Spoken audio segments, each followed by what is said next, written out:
I launched my Etsy shop and I got my first sale 4 days later. I actually have an inventions notebook that I've had for a long time. And this invention notebook is home to a bunch of different product sketches, business ideas, different ways that I want to iterate on products that already exist in the world. So I bought a Cricut machine with the goal of making my own products and selling them on Etsy. And I decided on Etsy because I already use Etsy as a customer. It's a platform that I'm already familiar with. I also know it's a platform that's geared towards handcrafted items.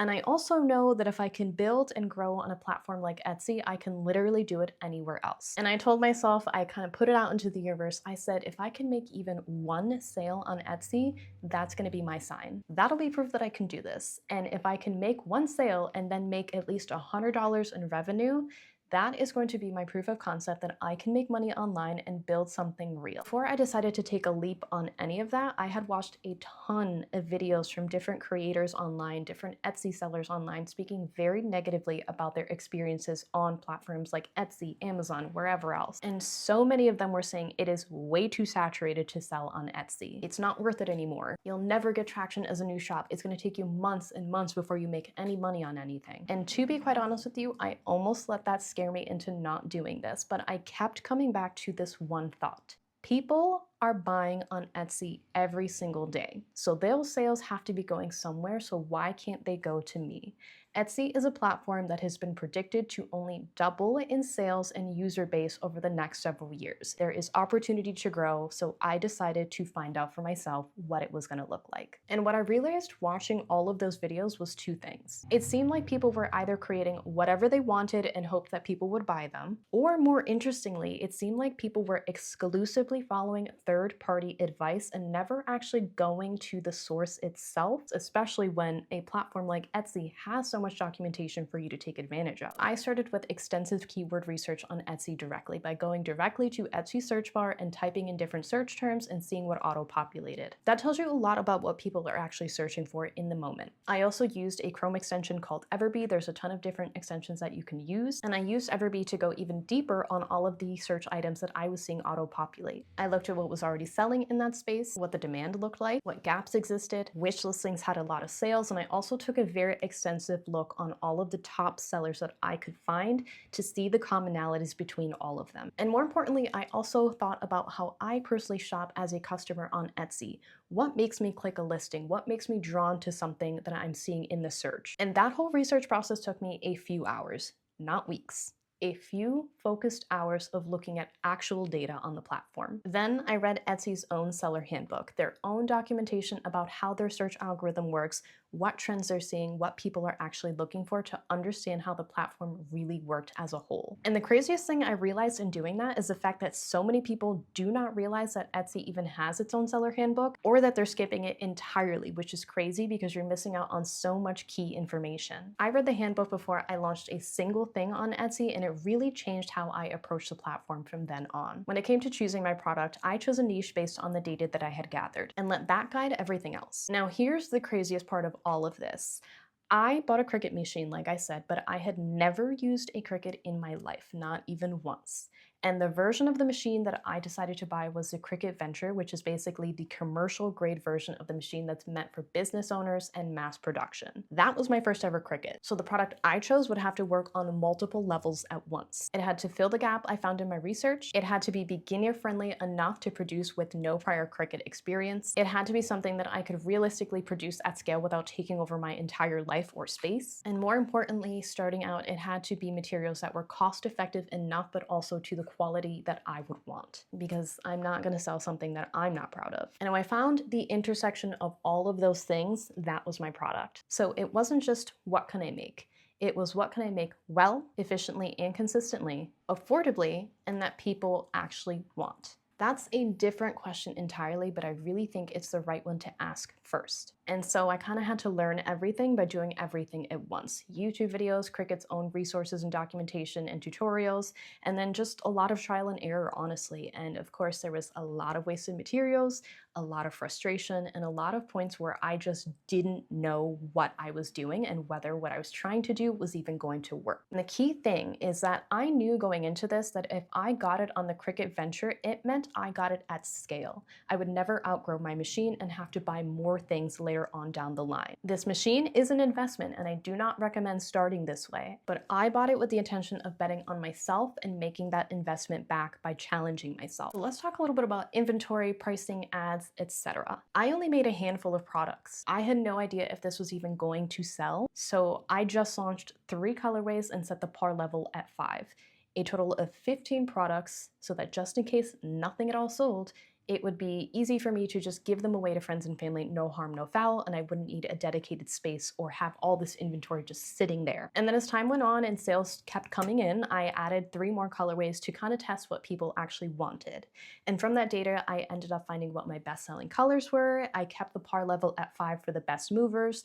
The ones that didn't move as well, I've dropped the par level to 3, and the ones that didn't sell at all, I'm actually going to be getting rid of. That's just data collected for me to learn, grow, and adjust. So pricing, I did 2 things. I looked at what competitors were charging within my specific niche, not to copy them, but to better understand what the market was willing to pay for and where I could position myself. Then I worked backwards from the actual cost. So Etsy's fees, my material costs, the time it took me to produce each unit, and factored that all into the pricing scheme. I needed a number that made sense as a business, not just on the surface, because you're not going to really make money if you do your pricing that way. Pricing is just something you adjust as you understand your customers better and how the market responds to your product. But I went in with a number that was very well informed and not just a guess, and that made a huge difference. Let's talk about photos, because this is something that I think so many new sellers don't pay attention to, and it could be costing you more than you think. Listing photos do a majority of the selling on Etsy. Your potential buyer cannot touch your product. They can't see your product in person.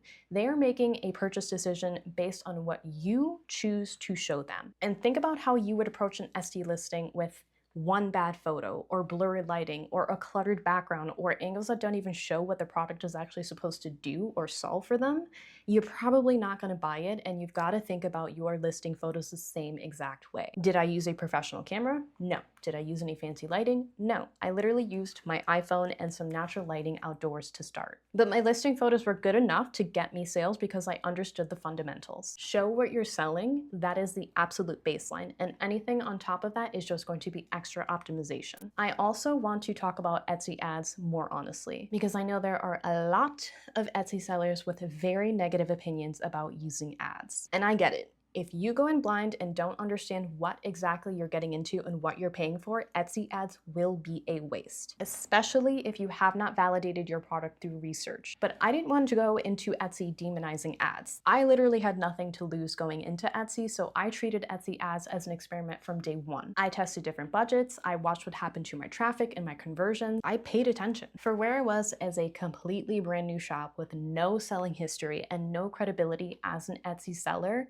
Etsy ads just made sense for me personally going into it, and I didn't go crazy. I literally set my Etsy ad budget to $1 a day for my listing to start. My thought process going in was build visibility while I build credibility. But here's also something I don't hear many people talking about when it comes to Etsy ads. As you grow and perform well on the platform, Etsy does reward you through the Star Seller program. If you reach Star Seller status, Etsy will give you an organic bump in their search algorithm, which means theoretically your ad spend could drop over time, because Etsy is doing a lot of that lifting for you as well on their end. Your ad spend and your organic reach can work together over time, and it doesn't have to be this looming tax that you're paying forever. They can work in tandem to your benefit. But I also want you to know that I did extensive research and experimentation with not running Etsy ads at all for a period of months, and guess what?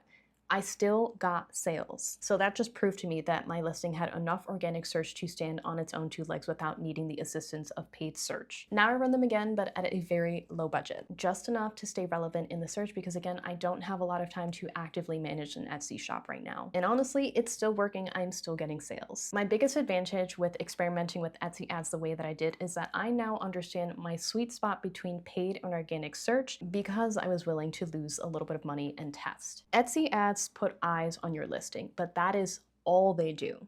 Etsy ads don't make people click add to cart and purchase your item.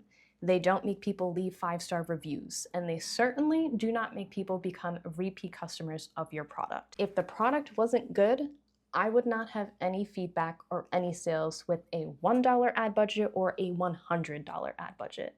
The product has to hold up, and ads have nothing to do with that. And the other thing people love to complain about with Etsy is all of the fees. Yes, Etsy takes a cut, multiple cuts, in fact. But you have to think that any platform that you choose to sell on is going to take their fair share. And I knew all of that going in before I did any of this because I did the research. And I used all of that research to factor it into how I chose my product and how I priced my product. The product that I ended up making had to be low effort, low input, relatively low cost to produce, so that when Etsy does take their cut, I'm not losing sleep over it. And here's my honest opinion on Etsy ads. I always think of the trade-off. What am I getting in return for paying Etsy all of these fees? I don't have to worry about maintaining or hosting a domain. I don't have to worry about collecting payments. I don't have to worry about cybersecurity and fraud. I don't have to worry about something expiring. I don't have to run my own ad campaigns through Google AdSense and hope it reaches the right eyeballs. And more importantly for me, I don't have to be on social media every day trying to promote my product and get people to click and buy. Etsy does all of that in the background on the back end in one central location. And all I have to do is just waltz in there, do what I need to do, take my cut and get out, which seems like a fantastic deal to me. So I launched my first physical product on Etsy on August 12th of 2025, and I went about my business. I told the universe, if this is meant to be, it will be, and I just moved on. I didn't think about it. And then surprisingly, 4 days later, I heard it was a wave of pure elation. And I want to be clear about why that moment meant so much, because it had nothing to do with the sale itself. I had watched so many people on YouTube and read so many different forums of different sellers speaking so negatively about selling on Etsy. Majority of them saying that it took them months and months and months before they got a single sale.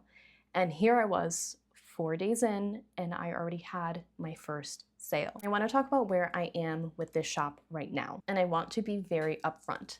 I have not been able to dedicate any real time to operating this Etsy shop. I have a full-time job. I am a part-time caregiver. I have a house that I need to maintain and try to fix up. I have a life that I also need to live. But I have kept my Etsy shop alive, and I plan constantly in the background. Since August of 2025, when I first launched that product and got my first sale, I've had 86 sales, I've had 25 5-star reviews, and I've reached star seller status twice. Completely distracted, underinvested, and in the margins of a busy life. That is not nothing. What the shop has really given me that I didn't expect was that it reignited something in me that I haven't had since my early 20s. It gave me enough confidence to start posting on YouTube consistently again, which is something that I have wanted to do for years. And I applied the same exact mindset to that. Just start, take any action, any consistent action, and things will happen. And to my surprise, since January 2026, so the beginning of this year, I have gained almost 200 subscribers. And I know that might not sound like a lot, but I also know what it felt like to do nothing for years. So to me, that is everything. If you have a genuinely good product and you position it correctly and get it in front of the right people,